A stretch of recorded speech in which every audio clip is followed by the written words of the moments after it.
Hey, what's up? John Sonmez from simpleprogrammer.com. So I have a question here about Android development and trying to get an Android job and not having Android experience. And this comes from Anne. And Anne says, Hi John, your book and blog post motivated me to start creating a brand for myself. Good. However, I have some problems and I would like to ask your opinion on how to approach and solve them. I'm a C-sharp web developer for years and I chose Android to be my niche. I already started learning Android development and creating Android apps during my free time.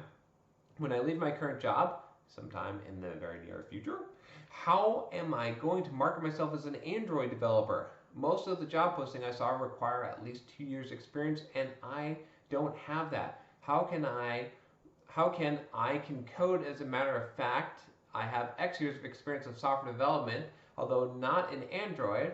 I have some Android apps you can review. Right, so basically, how can I say this? It seems to me that shifting careers means going back as a beginner. You mentioned in your book that you were once a printer programmer. How were you able to shift from that to an ASP.NET developer?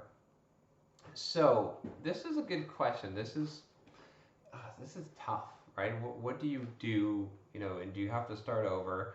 If you're, C# web developer is a lot different than Android developer, and a lot of jobs do require 2 years of Android experience.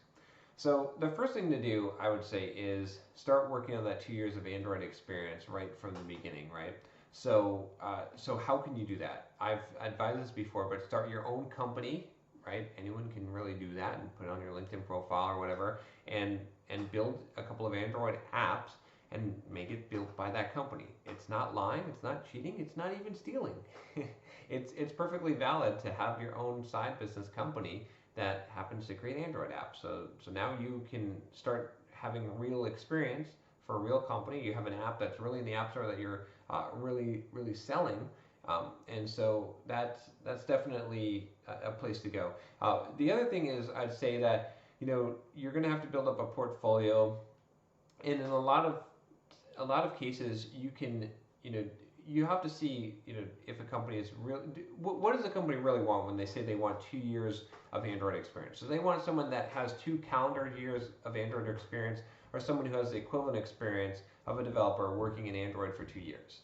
If you have that, then you can basically say that you have the equivalent of 2 years Android experience. Don't say you have 2 years, because that's lying, but saying that you have the equivalent, if it's true, is not lying, and most people aren't going to realize that you threw the word equivalent in there. or they'll ask you, and then you'll say, I've been learning Android for over 2 years or whatever, or I've been focused on this, I have this experience. You can see these apps I have in the App Store, right? These are ways to get over this. It's going to be hard. You might have to apply for jobs that don't have the 2 year experience requirement, but again, I don't think that most companies are looking for someone that has 2 calendar years of experience, and so that's kind of what I would recommend in this case, right?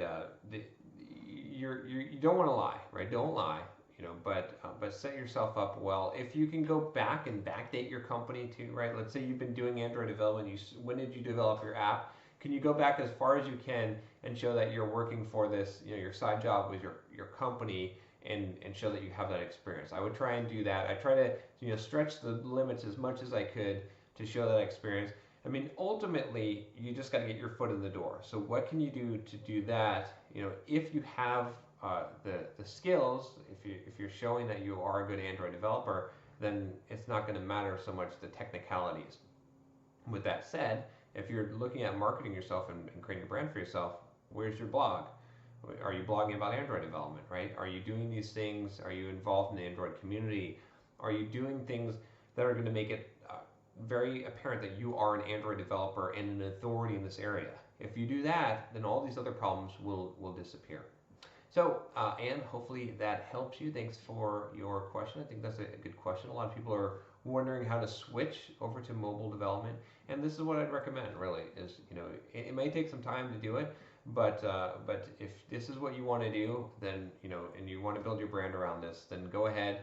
And it's definitely possible. You're not stuck in one technology just because you've been in one particular technology, but it's a little bit difficult to sometimes make that switch You have to transition yourself into it, and you have to resist. You might have to start over a little bit, right, on the pay scale, or you might be treated a little bit more like a beginner, but you're going to have to take a little bit of that hit or sacrifice, unless you build up such a solid personal brand around this thing. And that's why I always focus on building the brand.